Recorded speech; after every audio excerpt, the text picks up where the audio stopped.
lesson is labels are great for fashion, but totally gosh when used on people. Don't get me wrong, I'm not this shiny, happy person every day, but a lot of my positive attitude and outlook on living is a personal choice that stems from a deep understanding of who I am and what I want out of life, which I recognized at a very early age. I was destined to be 4'2" and walk with crutches, but that destiny comes many difficult scenarios and require my making complicated choices and unconventional decisions. The first being, how will I choose to perceive my situation? Many people have philosophies on living, and this was my opportunity to discover my own. My philosophy, positivity. Oh, sometimes it's so easy to just be negative and give in to the suckiness of it all and wave that little white flag. I choose the latter. It's just not in me. And besides, what would it do in my power? To be negative would be the number one and quickest way to validate so many of the labels that people feel compelled to put upon me, like the label of victim. That's one I've been fighting my whole life, and the choice of positivity has helped remove that label and change the perception that I have on myself and the others have on me. Since I choose to see my real self as capable and gifted person who conquer anything, others see me for that as well, instead of as the victim of a genetic lottery gone bad. Labels are one of my favorite topics, especially in fashion, where labels are actually much better suited than on people. Identify someone as something or placing them in a group category that reeks of judgment and hypocrisy is just plain gosh.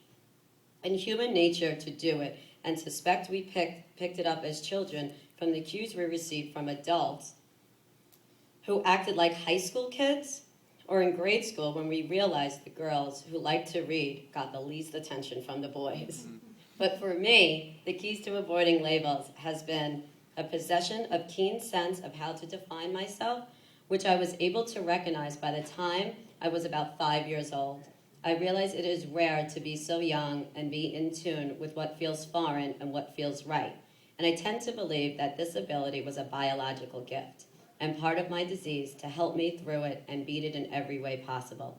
I also believe that nurture is responsible too, as I have two of the best parents everyone could ever have who cultivated me and allowed me to experience myself through my own eyes and nobody else. Speaking of my parents, in June 1976, I was born to George and Holly, who recently moved from their small 1970s motif one-bedroom apartment in Mineola, New York, to a bustling little Long Island town about 40 minutes outside New York City to the cozy neighborhood known as Huntington Hills in Dix Hills, New York, the epitome of suburbia. There were three different kinds of homes on my block. The standard colonial with tons with tons of trees in the front yard, which almost covered the view of the house from the street, the larger colonial with an extremely steep driveway, and then the house that my parents bought, a ranch with an acre of property. For a couple who lived comfortably and humbly in small places, this move was the fruition of their grandiose dreams and goals combined. My parents were alone in that house for exactly 1 year until I came along on the day they celebrated their 5th wedding anniversary. And they say wood is the traditional fifth year anniversary gift.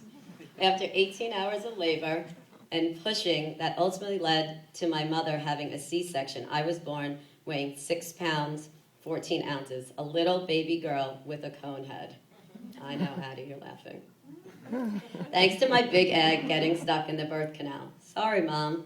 I was pretty easy for a first child. Eat, sleep. That's what I pretty did steadily with a few crying bouts and could be muted by putting a bottle in my mouth. Today, hey, I'm not much different. You can put a great bowl of pasta with red sauce and a glass of Malbec in front of me, and I'm a happy camper.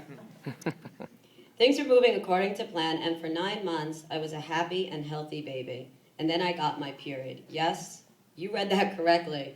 At 9 months of age, my body unleashed its adolescence call. When other people tell you they grew up fast, they often mean by adolescence. They were smoking cigarettes and drinking Jack Daniels or holding down 2 jobs to feed their family. God, I had them beat by a decade. My pediatrician was astonished at what my mother told me and sent me to a specialist who told my mother it looked as if diaper pins had gotten lost in me because I was always bleeding. By the way, it was 1977, not 1956. And my mother used Pampers, not cotton diapers with safety pins. So with no answers and knowing something was seriously wrong, my mother took me to another specialist, this time a content, expert pediatric endocrinologist named Dr. Planton Collett. He was the first doctor to tell my parents that he had seen accelerated growth or what is known as precocious puberty in other young patients, and this was something he wanted to monitor. He wanted to see me at least once a month and to take blood work for over the next year. I was immediately put on Depo-Provera, a hormone that stopped my precocious puberty, as well as Inderal, which was prescribed to me experimentally. It lowers the heart rate and is normally used in patients with heart problems, but it was given me to slow down my pituitary gland, the master gland of the endocrine system, which is also the system of the hormones. As if that wasn't complicated enough, I began experiencing seizures. The seizures occurred about twice a week, and the doctors were confident that medication would arrest them. So I prescribed phenobarbital